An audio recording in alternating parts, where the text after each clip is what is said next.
Name them. That what? Name them. Well, what you did was ridiculous. Name them. Not having. Well, be quiet. So let me talk, Jesus. Name them. Hey guys, welcome back to my channel. It's your girl, the Brooke Ashley, and today we are here to discuss The Real Housewives of Beverly Hills, Season 13, Episodes 2, 3, and 4. Yes, it's a triple recap, and before we get started, Beverly Hills is really giving what the other girls were supposed to have gave in the words of the iconic Rolling Ray. When I tell you, whatever Sutton is on, I want to be on that same type of time. The way she had Kyle gagged in episode 4, y'all, tears were coming down my eyes. Sutton is low-key on her way to becoming iconic. Because I'm sorry, when she kept saying, name them, name them. That has been in my head for the past few days, okay? But every episode of Beverly Hills has been giving me so much. The entertainment is on point. This season just feels so good. Now, I do want to quickly say that Dorit, I love how activated you are right now, but what you did to Garcelle, that was another Karen move. And somebody on Twitter said that Dorit is still upset when Garcelle called you out seasons ago about you not having black friends. And the only black people you're around are folks who work for you. And that's why you still have that friction with Garcelle, because you're still upset that she called you on that. And I could definitely see it, because you pulled a full-blown Karen, sis, in episode 3. But y'all, without further ado, let's just jump right on into it, because you guys already know that we don't have a minute to spare. So we open up episode 2 with a short scene with Dorit and Erika meeting up, and they're having a really pretty picnic in the middle of Beverly Hills.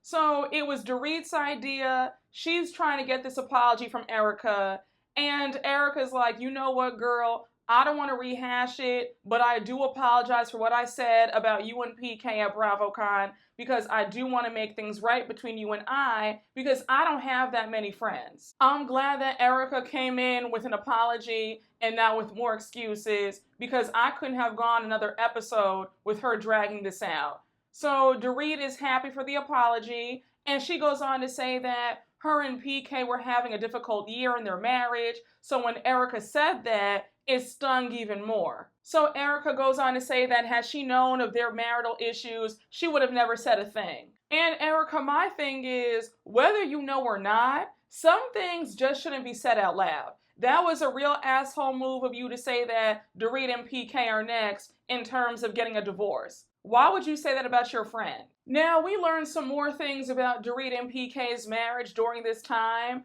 Dorit says that she felt like PK was always in London on business trips, and how she didn't feel like he was supporting her enough. And then she goes on to say that she still has PTSD from the home invasion, and 14 months after the home invasion, she was robbed again by 3 men. She says that she had taken out $10,000 in cash for Christmas presents. When she got to the register, her bag was gone. And Dorit, I have to ask, why would you even leave your bag unattended for 1 second, knowing that you had all that money in your purse? Girl, the way you cannot pry my bag out of my hands when I'm out, it's not anything about me turning around and I'm just leaving it unattended. That's not happening. All I have to say about that is thank God she wasn't harmed, but that is very scary that she was followed by 3 men.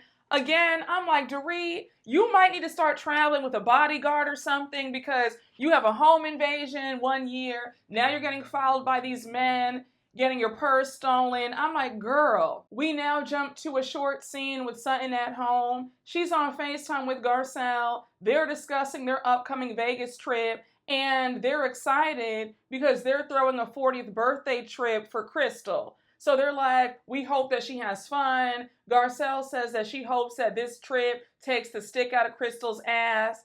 And it's no shade, but I feel like I always forget that Crystal's there, because she gets so few scenes. The scenes that she does have aren't that interesting. I saw a recent interview that she did where she said that production cuts a lot of stuff out to make it seem like she's boring. But I really do hope that as the season goes on, we get more from Crystal. So now Sutton's off the phone with Garcelle, and we see that she has a matchmaker over to help her with her dating life.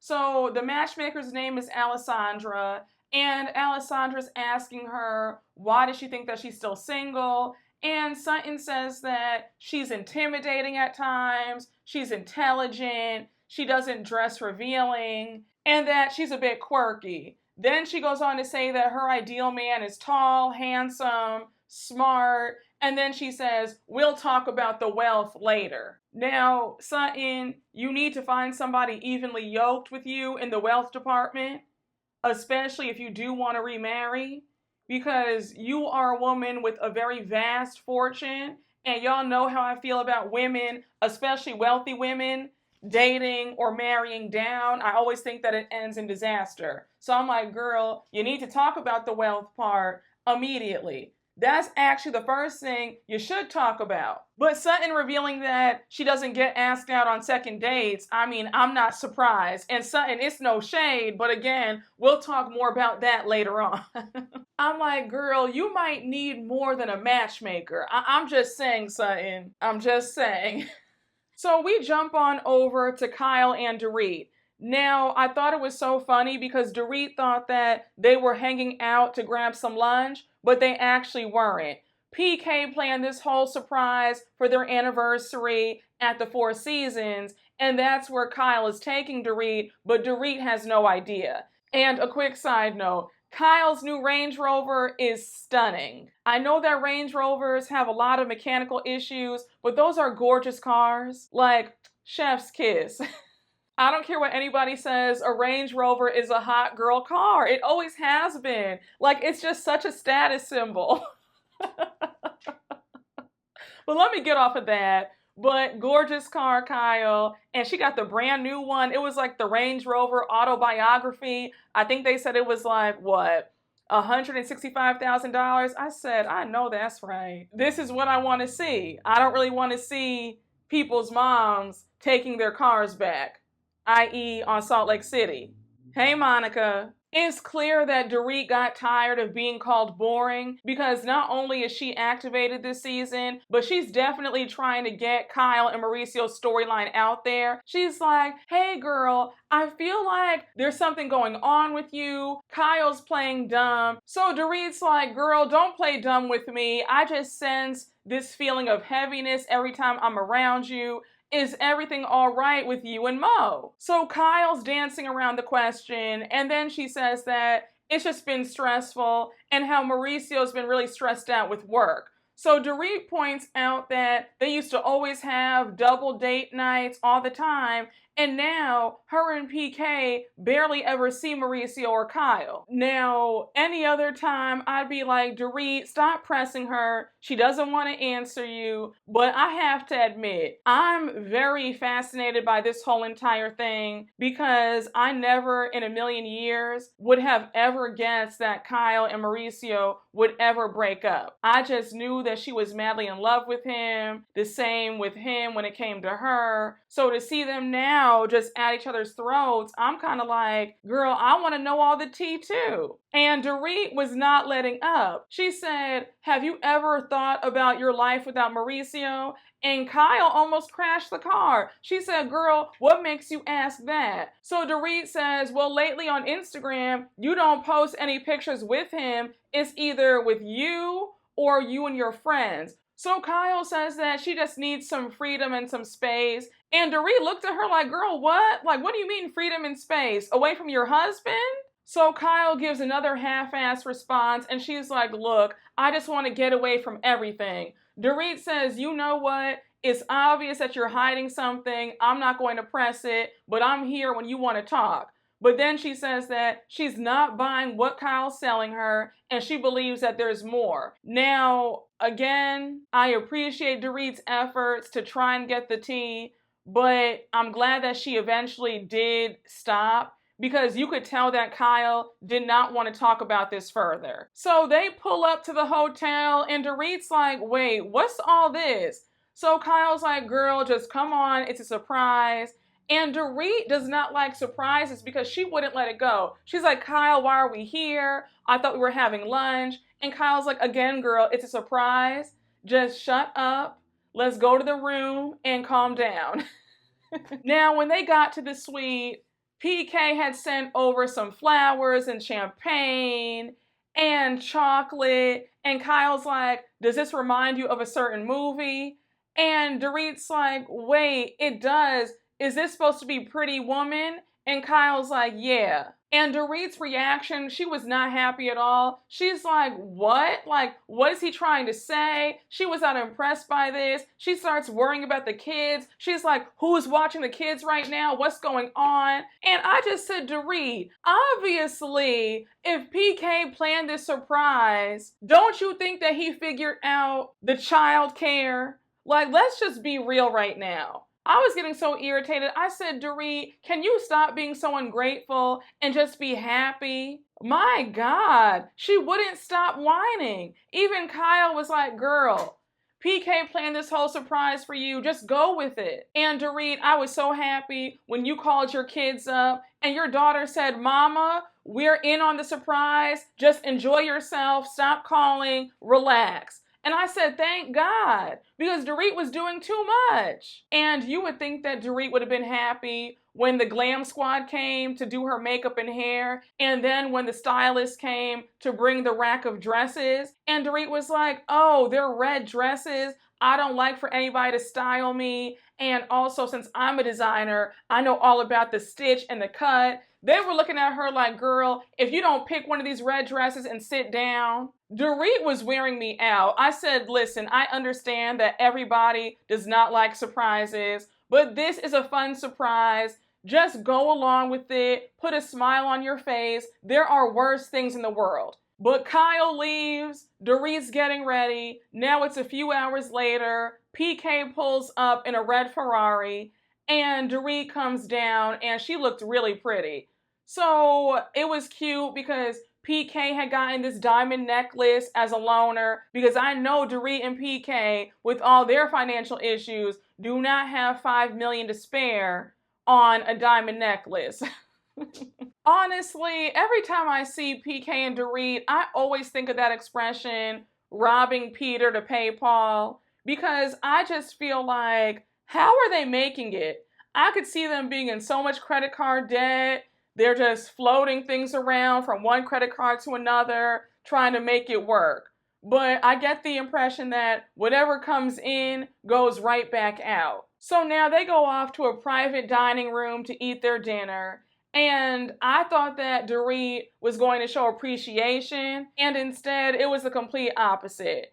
She goes on to say how much she hates surprises, she has control issues, she doesn't like to have her clothes picked out for her, she would have preferred to wear something else rather than that red dress. And I just said, Dorit, you're allowed to have your feelings about this, but I feel like when somebody goes all out for you, you need to learn how to be gracious. It could have been, oh baby, I love this so much, thank you so much. Then maybe a few days later or a week later, you could have said, oh, next time, can you have me pick out my clothes? Or say something like that. But to just go on about how you didn't enjoy this, you didn't enjoy that, you hated the red dresses. It's like, girl, it's the wrong time for that. So Dorit goes on to say that she has a lot of anxieties, and PK says, I understand that, but I am having trouble grasping this idea that you have PTSD. And I won't be surprised if all these blind items going around about Dorit and PK are true. The way he's getting irritated by her still having PTSD from the home invasion, they're disconnected, she seems irritated with him. Again, I would not be surprised if they're next.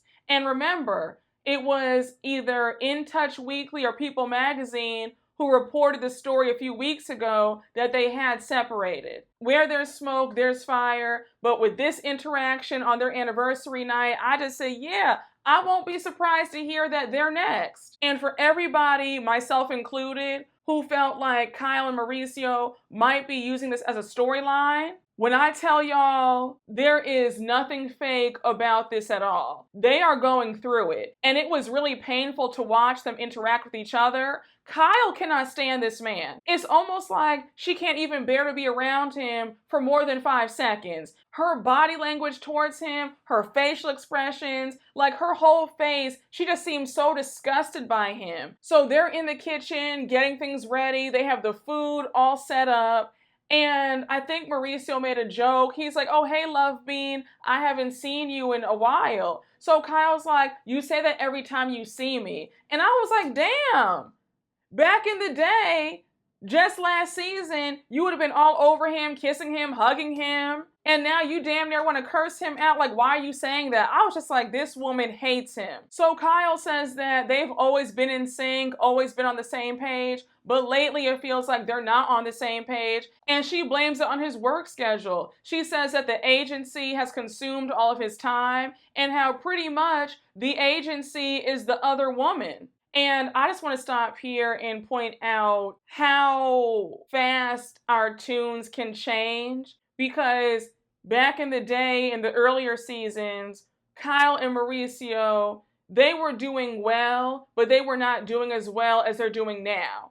And that was always Kyle and Mauricio's dream, to be on the level of her sister Kathy Hilton. Kyle was very insecure about her place in Beverly Hills financially, and now it's like she's upset about all the time that goes into it, and it's almost as if she wishes that the agency never happened.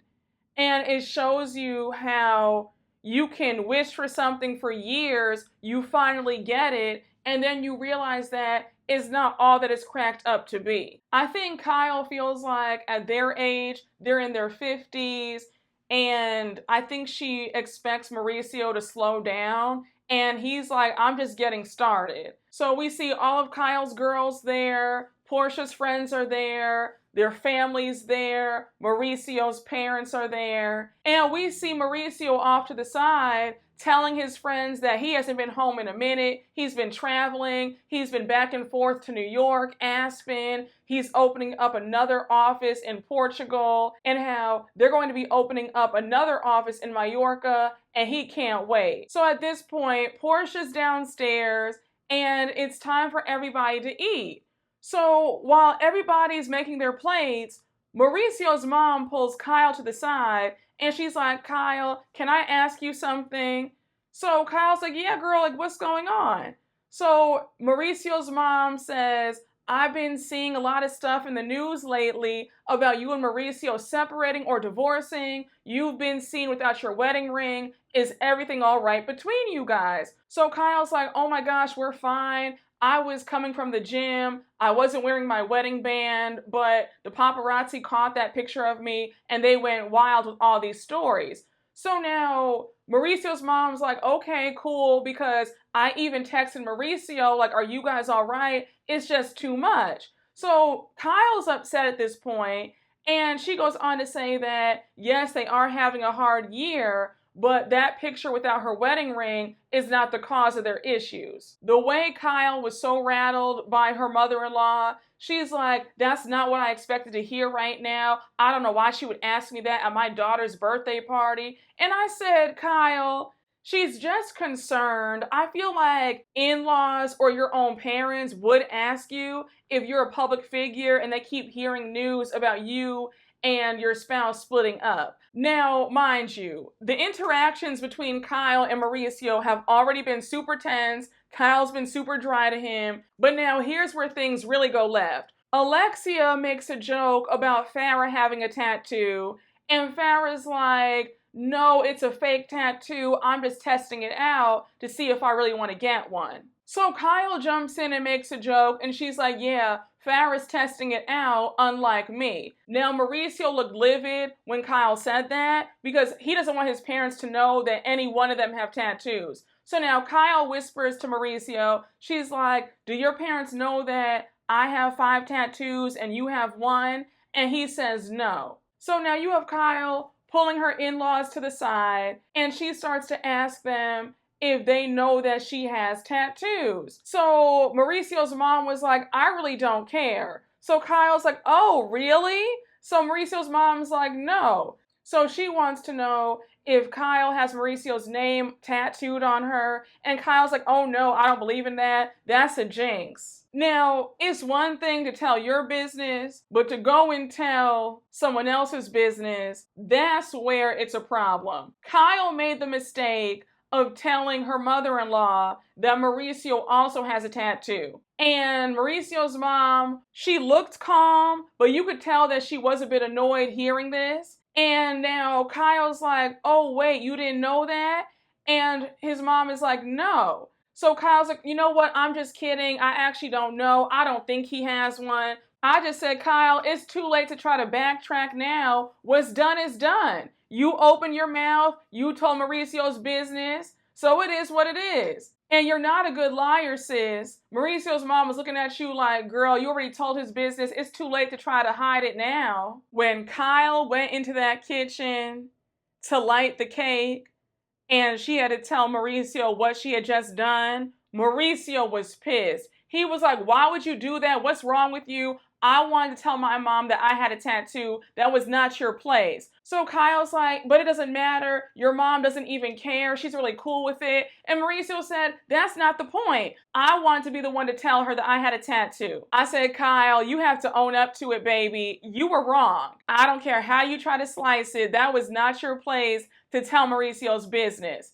And when Kyle tried to say, but again, your mom doesn't even care, and Mauricio shut her down, he said, I don't care. I don't want to talk about it right now. It's not the time or the place. Just leave it alone. And I said, baby, he is big man. Again, I feel sorry for Kyle and Mauricio. I cannot believe that they are going out like this. I just knew that they would stand the test of time. And what a shame that they are just this disconnected. Now we end this episode with all the ladies on a private jet, and they are headed to Vegas to celebrate Crystal's 40th birthday. Now, I thought it was so funny because Erika was like, in honor of your 40th birthday, we're taking you to Magic Mike. And Sutton was like, is Channing Tatum gonna be there? And I said, now Sutton, the way you acted out in these next episodes, it wouldn't matter who was there because you were so disgusted by the show. But they touched down in Vegas, head to their hotel, and their penthouse was gorgeous. It was 15,000 square feet. I said, I know that's right. And I thought it was so funny. Sutton had her assistant go ahead of her to unload her suitcase and put all of her clothes up in the closet, and she left Garcelle with the tiniest closet space. Now, if I were Garcelle, I would have been pissed. Like, Sutton, you can't just take up the entire closet like that. So we open up episode 3 with all the ladies in the penthouse. They're eating lunch, and those truffled mashed potatoes looked delicious. My mouth is watering as we speak because I love a good mashed potato.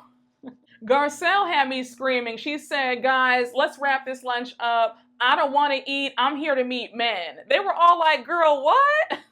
So now Garcelle sits down and says that she wants to have an intervention. They're confused, like, girl, what is going on? And she says that she wants to have an intervention on how they date. And the shade of it all, because the way the entire group turned and looked at Sutton, they all looked at her like, baby, you need the most help.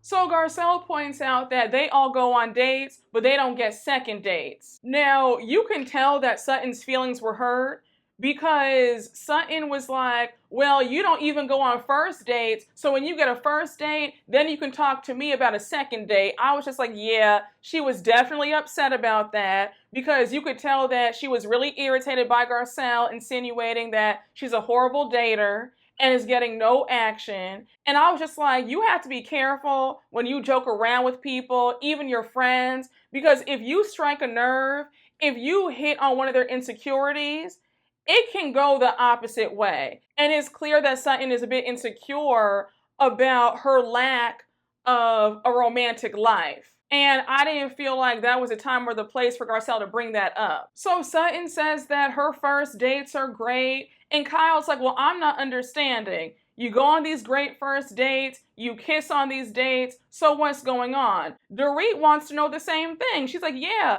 if these first dates are so great, then how come there's no call back for a second date? So Sutton says that the last date that she went on, she had a great time, but she thinks that she scared the guy off because she invited him to this black tie gala in New York. So they're all like, yeah, girl, that probably did scare him away. And I said, Sutton, as a rule of thumb, the man should be asking you about plans on the date. You shouldn't be the one inviting him or trying to plan stuff. Let him do that. That's how you can gauge his level of interest. Then Sutton says that they went to dinner, had a great time, went back to her house, played backgammon, talked, and then that was it, and then never heard from him again. Now, Sutton, as wealthy as you are, you really need to be careful about inviting a man back to your house on a first date. That man could have robbed you or done a number of things to you. So I said, girl, you need to be a bit smarter. You're too grown, Sutton, not to know better. So now they start teasing Sutton even more. They're asking to see her text messages between her and these guys. And Sutton said that the guy's triceps look good. And they're all like, Sutton has no game whatsoever. And I hate to pile on, but yeah, Sutton, you don't really have any game when it comes to dating. And Garcelle was being really shady in the confessionals. She was like, I just have to wonder, how did she have those babies? Like, did she really have them? I think with Sutton, she's a very frantic person. She has a lot of nervous energy. And when you have that nervous energy, it kind of blocks you having sex appeal. You know what I'm saying? You get where I'm going with that? So I feel like that's another reason why she's having problems dating. I think that Sutton overthinks things. She's too much in her own head. And if she would just relax a little bit, be more playful, have some fun, she'd have a better outcome. Again, just my thoughts, but you could tell that Sutton did not appreciate them poking fun at her dating life. So now we see everybody getting ready for Magic Mike. So we see Sutton and Garcelle getting ready, and Sutton, here's where you pissed me off the first time, because you were freaking out about how you couldn't find your white pants. You called your assistant to find them, and you're like, Avi, did you pack them? Did you forget? You're in so much trouble right now. And the way you had that man shaking and nervous, had him scared that he might get fired, I was really pissed off by that. I said, no, that's what I don't like. I am all for extravagance and enjoying your wealth, but what we won't do is harass staff about a piece of clothing. And I was even more irritated when he found the pants in less than 5 seconds. You were like, okay, well, you're not in trouble. I said, Sutton, I don't like that. There should have been an apology. Like, Avi, I'm so sorry for that. Thank you for finding those pants for me. But I didn't like how you had him nervous like that. And then you're going to sit up there and be like, okay, well, thanks. Like, that wasn't cool. And somebody like me, I don't have patience for that. I would have told you off for that. Because it's one thing if I work for you, that's fine. But you're not going to sit up here and disrespect me. I would have let you know really fast, girl, I don't need this job. So I can take it or leave it. You're not going to sit up here and talk to me any old way about some pants that you were too lazy to look for. That really irritated me. It really did. And Sutton, you did all that to look like you were going to the office or church. I just said, girl, you're doing all this over this outfit that's not giving anything. I mean, Sutton, you have the ladies in latex, bodysuits. They look amazing. And here you are with these work slacks. And do you notice how they always ooh and ah over everybody else's outfit? And then when it comes to Sutton, it's always just like, oh yeah, Sutton's here. I'm just like, I'm mad. So they head on over to see Magic Mike. Erika says that this is her contribution to Crystal's birthday, and she's also excited because she knows a lot of the men in the show. And then she adds that her creative director, Mikey, his partner's in the show. So she's really excited to see him. So now the show starts. At first, everybody's having a good time, including Sutton. Sutton has her dollar bills. She can't wait to throw them out like she's enjoying herself. And as the show goes on, we see that Crystal and Erika are the women who get picked to go on stage. So when you see Sutton's reaction, you could tell that she was annoyed because Sutton had made it known that the reason why she was wearing pants because she wanted to be selected as one of the women to go on stage and be danced on. So for her to feel like she wore pants for nothing, she was really irritated. So we can already tell that Sutton is annoyed and she's about to bring the whole group and the vibe down. So anyhow, we now see one of the dancers walk over to Garcelle. He's dancing on Garcelle. Garcelle was having a good time. And may I just stop and say one thing? I, for some reason, have never been into male strippers. And I think I figured out why. Because I really can't get into the idea of giving a man money.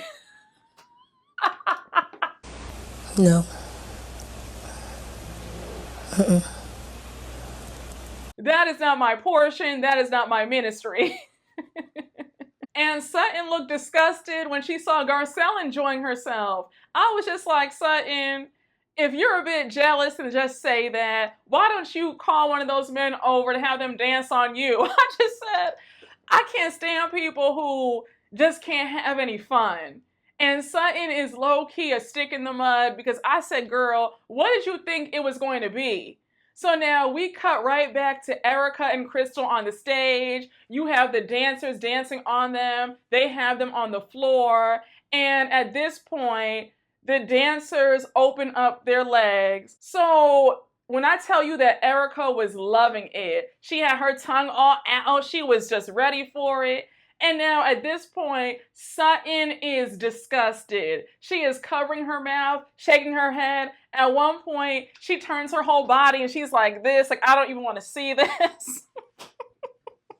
So now Garcelle turns to look at Sutton and she's like, Sutton, are you okay? What's wrong? So even Garcelle says that she thinks that Sutton is feeling a type of way because she wasn't one of the cool girls to be invited on the stage. And then she goes on to say that Sutton is probably upset because she feels like she wore pants for no reason. So now Dorit turns around and she's asking Sutton if she's okay. Sutton won't talk to either one of them. Now Sutton gets up, walks out of the show, and she's talking about, cut my mic, this is effing ridiculous, I'm on the board for the American Ballet. I said, girl, what does the American Ballet have to do with this? Also, Sutton, if you're so concerned about what the American Ballet Foundation has to think about this, then obviously this might not be the show for you. And also, if you've been on the board for all these years, surely they don't mind that much. I'm sure they'll be okay that you went to a Magic Mike show.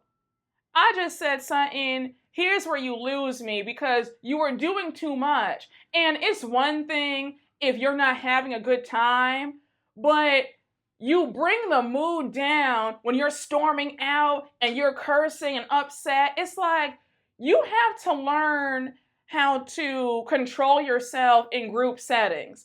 And that's why I always say, if I ever feel a type of way at an event, at someone's party, I will excuse myself and just go home early. Because one thing about me, my misery does not enjoy company. And I refuse to bring anybody's vibe down or the mood down because I can't get it together. And I feel like it's immature when people have these big blow-ups because they're upset about something at somebody else's event.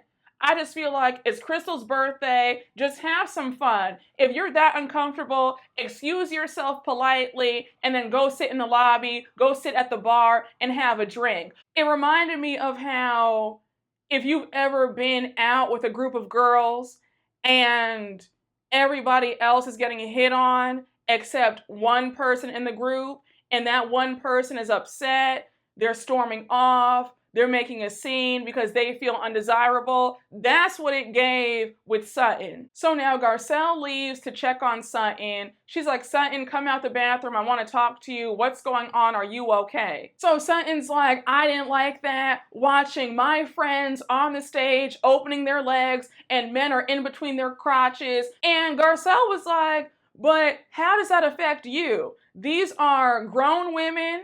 These are adults consenting to that. So why are you so bothered by that? And I have to agree with Garcelle. I was confused. Also, Sutton, what did you think was going to happen at a Magic Mike show? I don't know. I feel like Sutton is very naive to be the age that she is. I don't know what it is about Sutton, but I just feel like Sutton was definitely overreacting because I don't know why you're upset. I can understand you might feel uncomfortable, but for you to say, well, my friends were doing that, I can't believe that, I would never, who does that? It's like, girl, they were just having fun.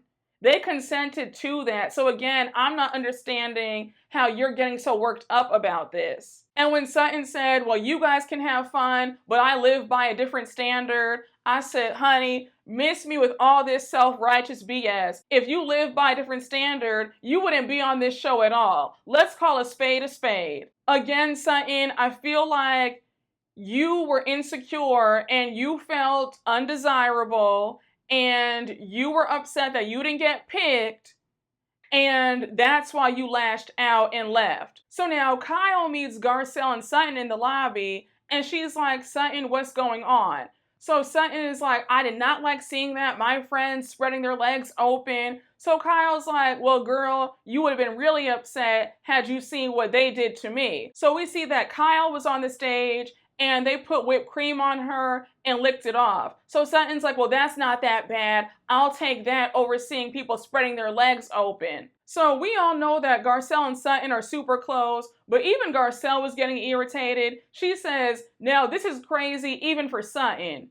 So now Garcelle's like, I just don't understand why she's so upset. So now Kyle's like, Sutton, may I be honest with you? Are you upset because you didn't get picked? And Sutton's like, no, that's not it at all. I just don't like all that. Then she says, call me a prude, call me whatever. I wear silly kitten sweaters on first dates, so call me whatever, I don't care. I said, Sutton, you're obviously going through something because this should not warrant this sort of meltdown. And I saw you on Watch What Happens Live, and you were saying that you actually were going through something behind the scenes, and that's what caused your behavior. I wish that you would explain the real reasons why you get triggered so easily versus waiting until after the season has wrapped.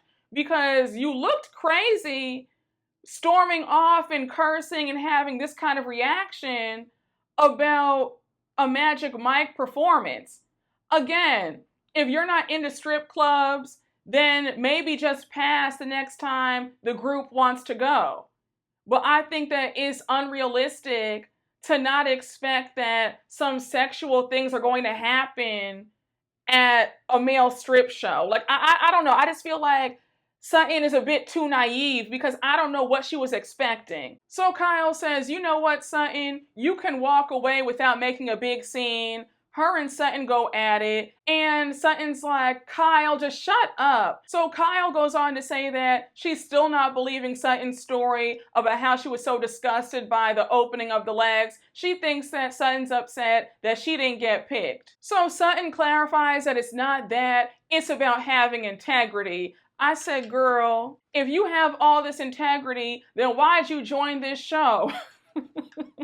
And the way Kyle screamed at Sutton again, she was like, girl, don't you be a bitch.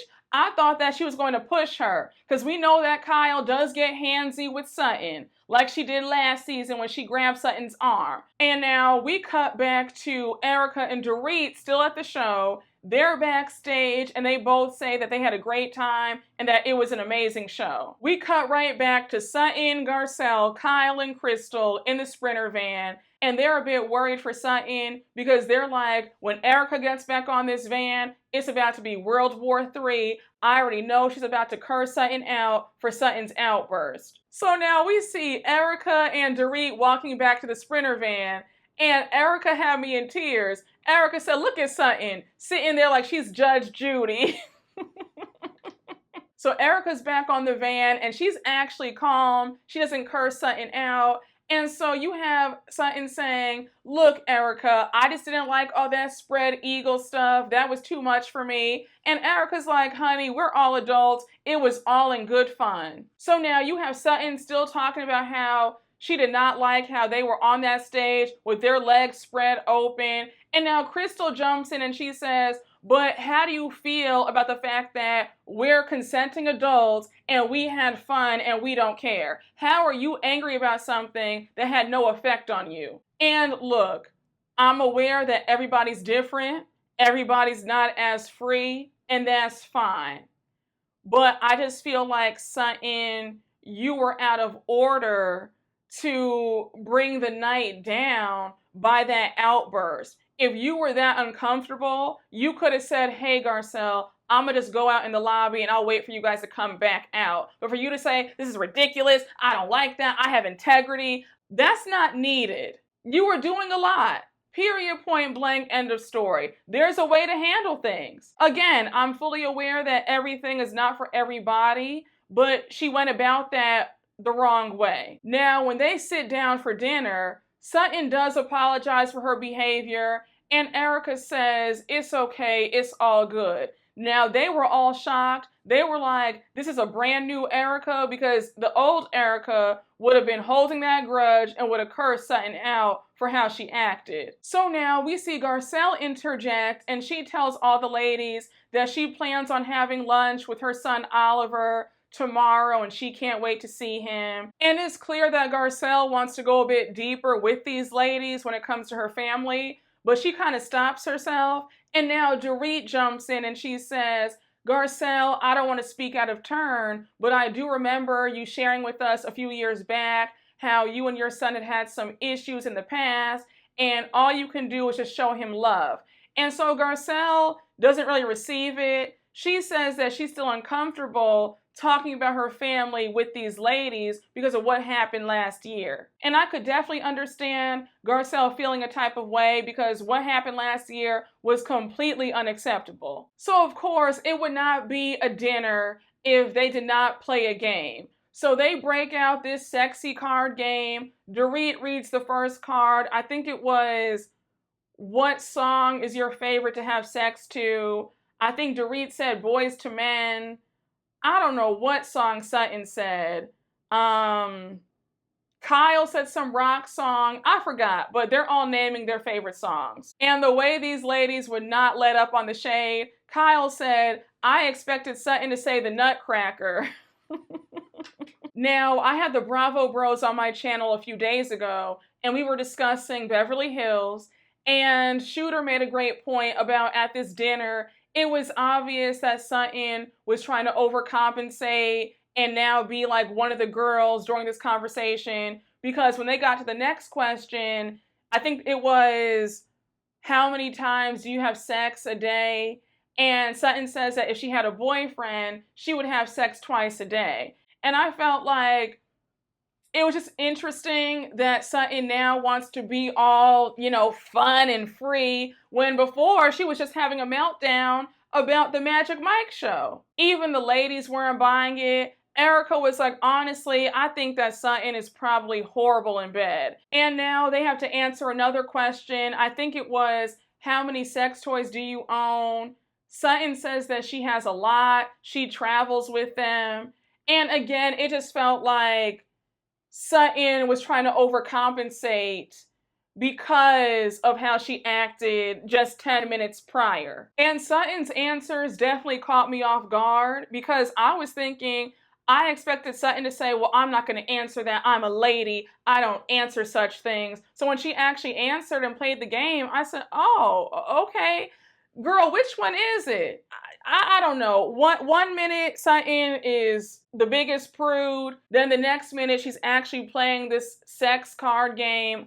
I was shocked. I just said, you never know what to expect with Sutton. So now we close out episode 3 with it being the next morning. They're all having breakfast. and they're sitting around the living room just talking. So Garcelle starts off the conversation and she says, I have to be honest. Last night at dinner, when I was trying to be vulnerable about my family, I have to admit that I do feel uncomfortable sharing things because I don't really trust you guys when it comes to my family. She goes on to say, I know that Kyle and Erika apologized for what happened last year with my son Jax, but even though I accept the apology, it doesn't mean that I've forgiven. Dorit took it as a personal attack. She's like, I thought that me and Garcelle resolved all of our issues. I just can't believe that she would say that. And then she goes on to add, it really hurts me to hear that you don't trust us with your family. And I said, Dorit, how would you feel if Garcelle were laughing at your kids being cursed at as somebody in this friend group? And Dorit, you and PK got off easy because you had PK making jokes about it too. And when Garcelle said, you can't put a time limit on how I feel. And then Dorit said, but you've known us for 3 years. Like, I don't understand. Now, Dorit, how would you feel if Garcelle said, but sis, you're still not over your home invasion from 2 years ago? I just really can't stand how all hell breaks loose when a black woman states that she's not happy with something. When a black woman says, you actually did hurt my feelings, I don't appreciate that, I haven't gotten over that, people want to make a big deal about it, oh, get over it, oh, I can't believe that. For Dorit to turn that back on herself and make herself be the victim, that was peak Karen behavior. And Dorit completely dismissing Garcelle and just not trying to hear her out. And Garcelle was like, it's not about you, it's about me. These are my feelings, how I feel. That hurt me. And I don't understand why you can't understand that. And I was waiting for somebody to jump in and check Dorit. Dorit, you need to check yourself and you need to work on these microaggressions that you spew out towards Garcelle.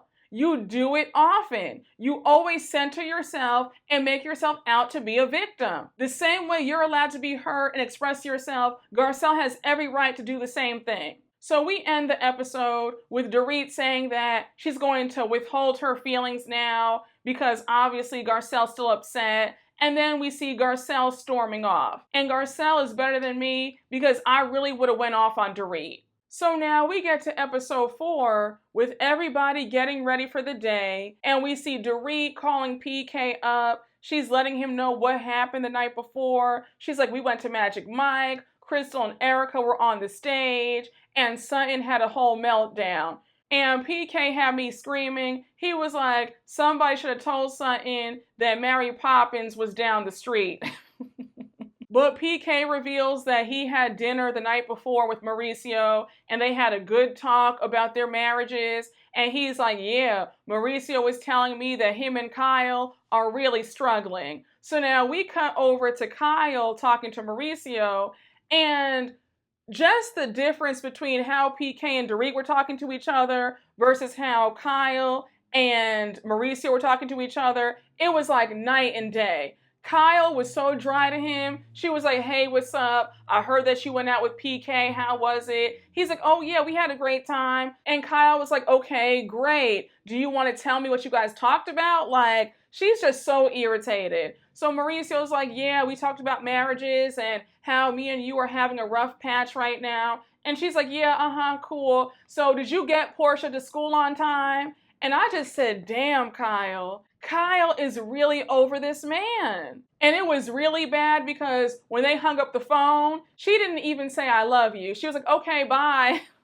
I was like, this is so sad. So we see everybody's paired off for the day. Crystal and Erika are having some lunch and they start talking about Sutton's meltdown at Magic Mike. And Crystal says that everybody was having a great time except for Sutton, and how she thinks that Sutton would have had fun had she been picked first on the stage. Then she goes on to add that that's Sutton's nature. She always seems to go off the deep end. So Erika's like, look, I really can't give it life. I can't be upset about it. It is what it is. But we do see Crystal and Erika having a deep conversation. Crystal's asking Erika if she ever misses her old life, would she want to go back? And Erika says that there are some parts of her old life with Tom that she does miss, like during the holidays where they would have a good time. But other than that, it was a pretty bad marriage. She says that towards the end, it wasn't harmonious. Her and Tom were always arguing.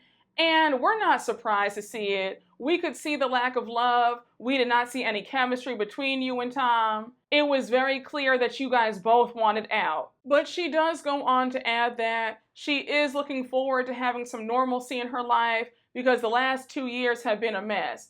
Now, am I here for this Erika Jayne rebrand? No, I think that is BS. I still think that she's cold and nasty and miserable, but she's just trying to revamp her image because a lot of viewers didn't care for her. And did you guys see that she's getting a spinoff that's coming soon? It's called Bet It All on Blonde, about her whole Vegas residency. Let me know if you'll be tuning into that. I probably won't, but let me know if you plan on watching. Now we jump on over to a parallel scene with Garcelle and Sutton. So they're having a really nice and relaxing gondola ride. And I said it brings back memories of when I was in Italy. And when I tell y'all, I was too done. Garcelle's trying to have a conversation about what went down earlier that morning, the whole conversation that went left with her and Dorit. And when I tell y'all, I could not stop laughing. The gondola driver starts singing, and he would not stop. And every time Garcelle tried to speak, he would start singing again. And Garcelle was like, you know what? Let me just be quiet. You know, I said to them, so,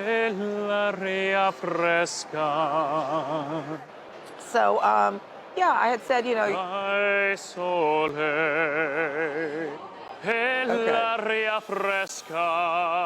I said everybody wants their 15 minutes. So now we cut to Kyle and Dorit having lunch, and Dorit says that the whole conversation with Garcelle, plus not getting any sleep, that's the reason why she was really hurt. And I said, Dorit, take ownership that you seem to have it out for Garcelle.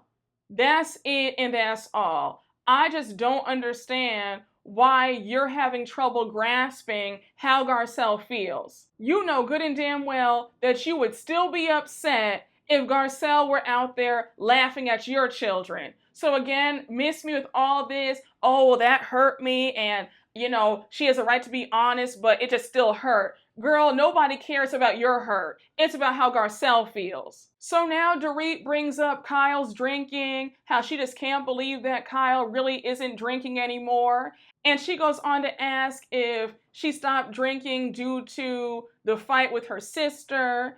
And Kyle says, maybe it's that, maybe it's this, but ultimately, I just feel like I need to get really clear right now. Now, the confessional that we saw with Sutton, where she was like, Kyle's getting all these tattoos, she stopped drinking, she's working out. It's obviously a midlife crisis. Now, I don't know if it's a midlife crisis. I just feel like something shifted in Kyle's brain, and she's just thinking about things on a different level now. She no longer wants to be out here partying and drinking. She just doesn't want that. I think it has something to do with her whole upbringing, the way that she was controlled by her mom, and the whole dynamic with her sisters. I think that Kyle wants to finally feel like she's living life on her terms and nobody else's. And I really don't think that she's having a midlife crisis. I think that she's reinventing herself. And I think that everybody should reinvent themselves many times in life. I mean, that's what life is. You grow, you change, you evolve at different ages, different stages. So I don't consider what she's doing to be a midlife crisis. I think that maybe she's repressed a lot of things due to her upbringing, and now she's saying, you know what, it's my time now. I want to do what I want to do. And may I say one thing? As somebody who enjoys a good drink, I don't have any issue with people who don't drink. I don't know why all these women are acting like it's the worst thing in the world that Kyle stopped drinking. Her drinking should not affect you. I'm like, do you guys feel guilty or something? Because I noticed throughout the episode, you had Garcelle saying, when are you going to stop this not drinking stuff? And it's like, why does that bother y'all? somebody not drinking is not going to affect me. Like, I'm going to have my champagne. I'm going to have my margarita. So, I just don't get why they're just so bothered by her not drinking anymore. So now Dorit brings up how PK and Mauricio had dinner together last night. And she's like, yeah, PK was telling me what they talked about, how you guys are having a rough time in your marriage. Me and PK had a rough time. And now she wants to know more about what's really going on with Mauricio and Kyle. So Kyle says that she felt like with all that went on between her and her sister, she felt like she needed more support from Mauricio, and she didn't get that. Then she goes on to say that with Mauricio pretty much being in sales, he's the face of the agency, he's always out at some party, at some event, and he wants her to be there. But she's like, I don't drink anymore, so I don't want to be out. I want to be at home with a book, with my family. I don't really want to be out and about in folks' faces. It's clear that Mauricio has no plans on slowing down, and Kyle does. Kyle does want to slow down. And I also get the impression that for some reason, with Mauricio not being there the way she needed him to be last year, it's like she can't get over it. And you can tell that she has checked out and she's ready to be out because she keeps saying, I needed him, he wasn't there. And it just seems like she's harping on it because she's still not over it. And again, Kyle is definitely not faking this. She's not that good of an actress. When she started crying at that table and she said, look, I'm just not happy. We're going in two separate directions. He wants to be out. I want to be in. He's focused on building his business even more. And I'm working on me. And I don't want to wake up years from now and be like, who are you? Who is this person? I just felt so bad for Kyle. And you guys know Kyle has worked my last good nerves throughout the years. But I would be lying if I said that I didn't get a bit choked up watching her when she said that. So the plans for the night are they're going to have dinner and then go to a country western bar. So they're all dressed up as cowgirls. And I felt like everybody got into the theme except for Sutton. I still felt like Sutton's outfit was giving casual Fridays at the office. But anyhow, they get to dinner, and of course, they play another card game, and the first card reads, is monogamy natural? So Erika answers, and she's like, oh no, it's not. We're humans, we're mammals. So she starts talking about in the animal kingdom, the female lions get the youngest and the strongest lion. And when I tell you that Dorit had me in tears, Dorit was like, Erika, what the hell are you talking about? You're talking about the female lion gets the youngest and strongest lion, but baby girl, you got the oldest lion in the pack.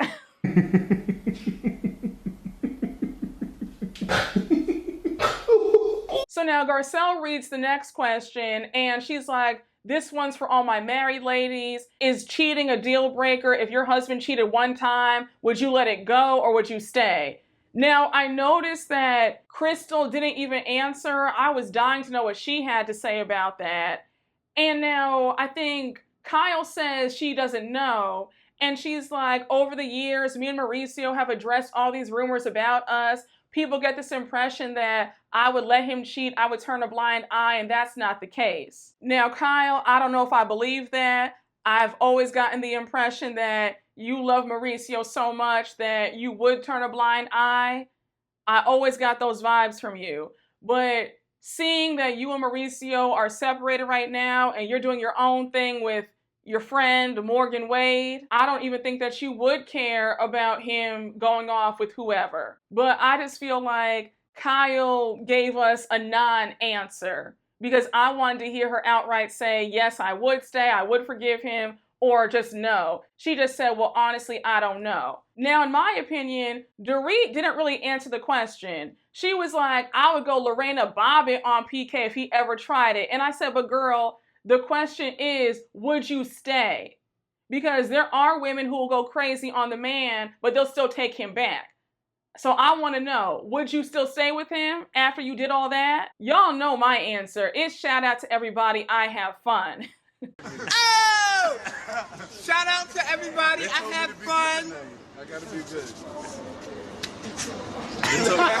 And you already know Garcelle's going to give you her story. Garcelle's like, now you guys know what happened to me. I thought that my second husband was it. And come to find out, he was cheating on me for 5 years with this lady from Chicago. So Garcelle goes on to add that she blasted him, sent out an email telling everybody that he worked with, all their friends and family, that he was out there cheating. And I remember how that made headlines. That was low-key iconic. I really do hope that Garcelle finds love again, because the way her ex did her so dirty. So now Dorit picks up a card and the card reads, at what point does money stop making you happier and when do you reach it? They were all like, girl, there's no such thing. Like, the limit does not exist. So Erika jumps in and she says, when the lights are on, when I don't have to have anxiety about opening up the bills. And she goes on to add how when she was married to Tom, everything was great. They were comfortable. Life was good. But now without Tom, without having that crutch, it's a whole different ball game. Now, Erika, I know that it's been a drastic turn of events in your life financially, but you are still doing well because you were on a show that is paying you over $500,000 per season. Plus, you have endorsements, you have public appearances, Vegas residencies. Like, you make good money on your own. So let's not act like this whole thing happened with Tom, you guys got divorced, and you were penniless. You still walked away pretty unscathed. You still have a closet full of designer clothes. If money should ever get that low, you can always go to a consignment store and sell it for cash. Like, you have jewelry you can sell. You're not without options. So hearing you with this sob story and acting like, oh my gosh, I have anxiety now and I sometimes worry about how I'm going to make it. I had to downsize. You're in a beautiful neighborhood in West Hollywood. Your rent is $10,000 a month. You drive a brand new Range Rover. And again, you still have loads of designer on. So you're not exactly the face of poverty. If that's what being down bad looks like, I think a lot of people would take that. Just saying. So now we cut to all of them at the country western bar. Sutton's excited. She says how much she loves this. She loves line dancing. And she just loves country music. And now we see them all joking around about how Sutton should be the first person to ride the bull. So we see Kyle go up first. And Kyle's so sneaky, she told the operator to let it go slow so that way she wouldn't get thrown off. And now we see Sutton ride the bull next. Sutton actually does a good job. She stays on it pretty long. You have Erika off to the side. She was looking at her like, okay, girl. Erika says if her bull riding skills are the same as her other riding skills, I can see why she does not get a second date. I said, the way they keep going after Sutton in her love life, they will never let her live it down. I said, Sutton can't catch a break. I was just happy to see them all having a good time because after Sutton's meltdown, it was nice to see them all just on one accord and enjoying themselves, especially Sutton. Now, this is more of Sutton's speed. So next time, y'all, do a country western bar and not Magic Mike. Or Sutton, the next time you guys go back to Vegas, why don't you go to the country western bar and they'll all go to Magic Mike and then meet up with you after. That way everybody's happy. The way this episode just had me screaming from beginning to end because now it's the last day of the trip and now they're waiting for the elevator and the elevator doors open and it's Erika's friend Mikey and his partner. And remember that Mikey's partner is in Magic Mike. So when the doors open, they're all like, oh my gosh, hey, like, what's up? So Erika was so messed up for this. Erika's like, hey, Sutton, now you can apologize to him for storming out and saying that you hated the show.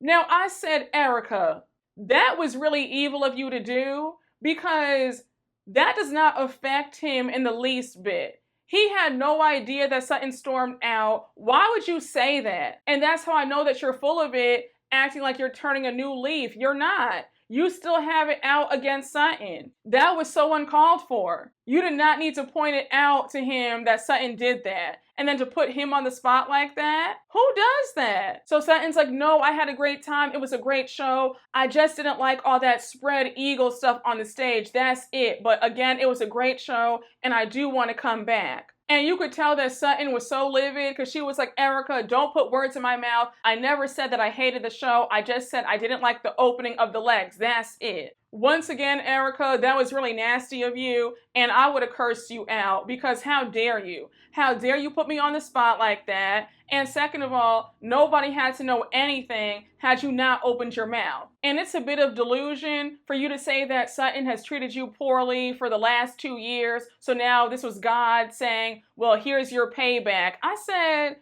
girl, don't include God in this mess. And also, Sutton was actually a good friend to you while you were going through it. Just because she had questions did not mean that she was against you. You're just somebody who wants to hear what you want to hear. And if I remember correctly, Sutton was the only one in this group who offered you money. All these other friends, Kyle and Dorit and Rinna, they didn't offer you 1 red cent. Sutton actually offered you money in case you should need it. So how is that treating somebody poorly? I'll wait. So they get on the Sprinter van, and when I tell you, all hell broke loose.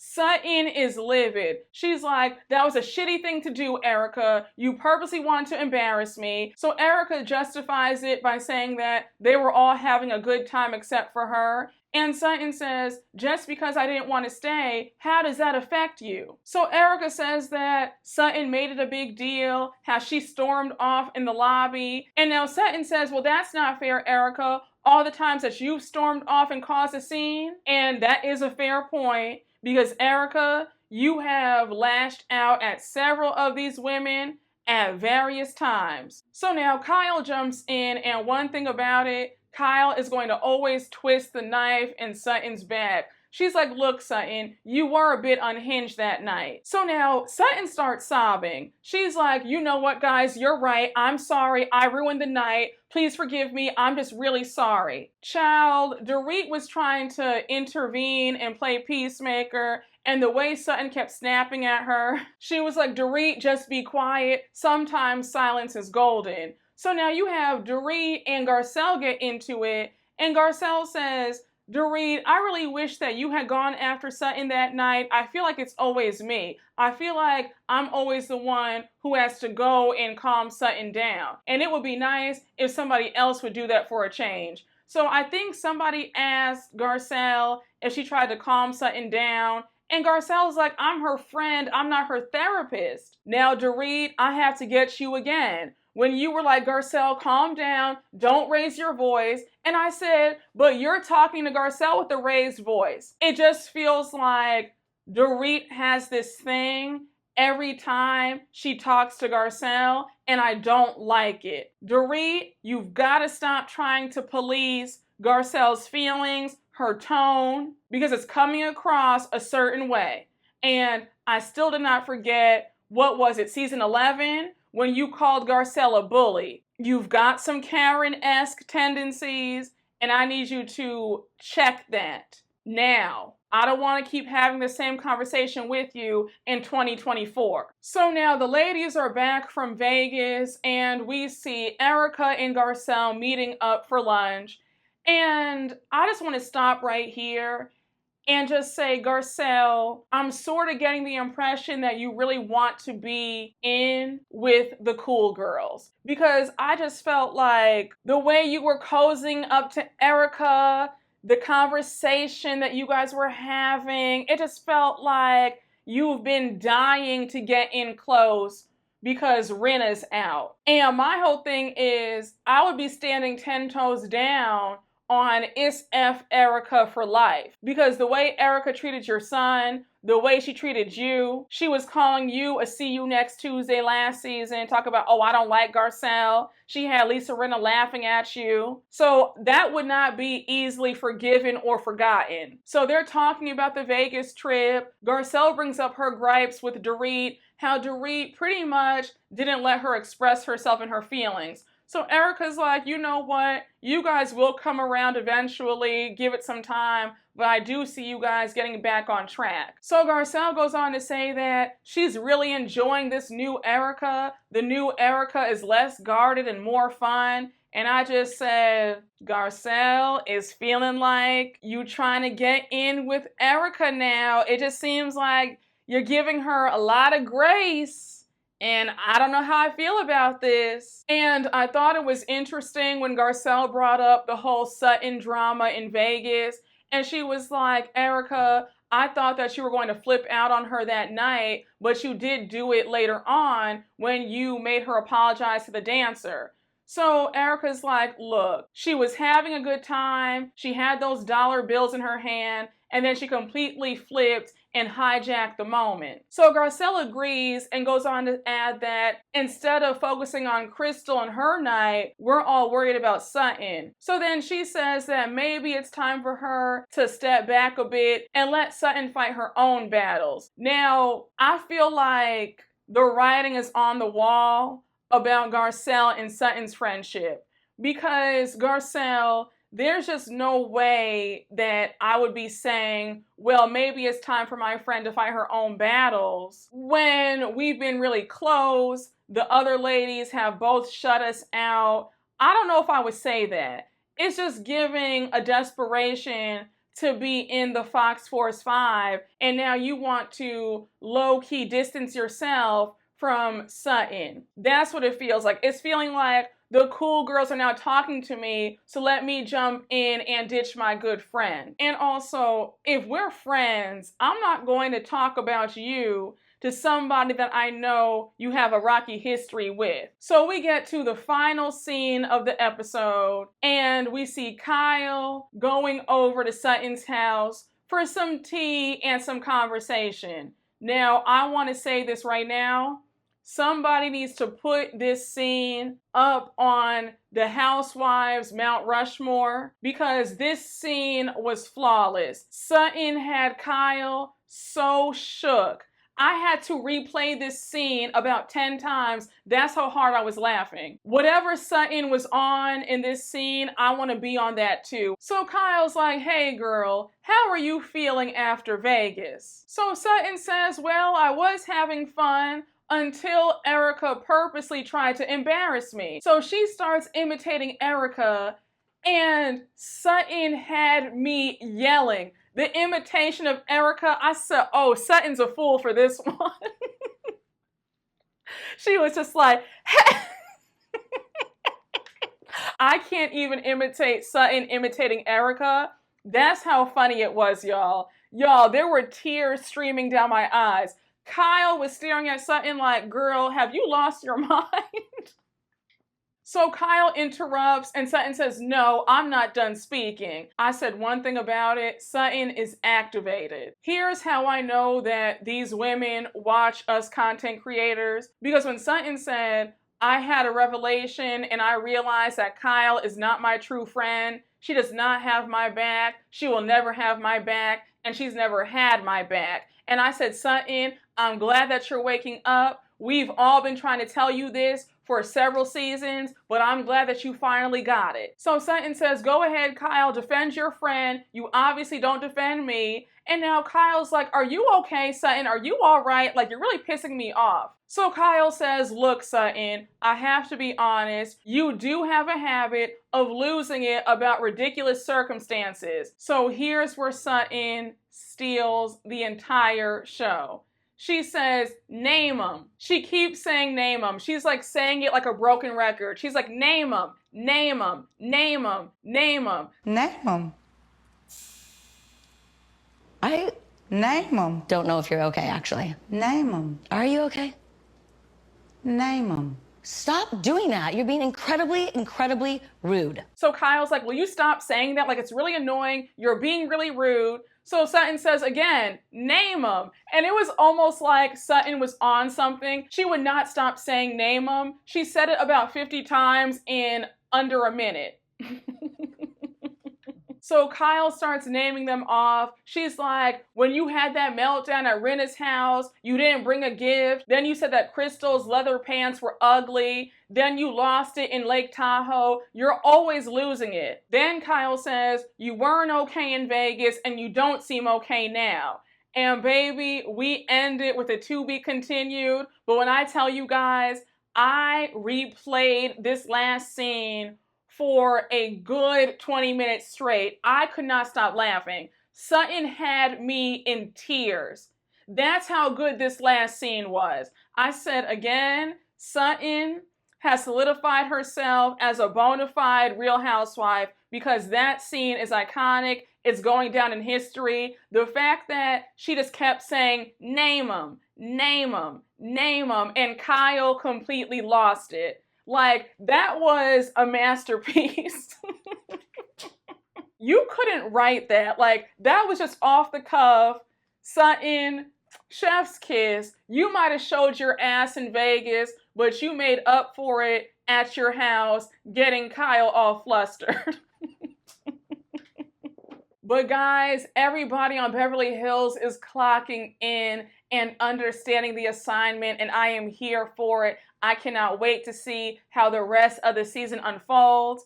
And with all that being said, y'all, that was my triple recap. I hope you all enjoyed. Thank you all so much for watching, and you already know what to do. Please make sure to like, comment, and subscribe, and I will see you all later. Bye.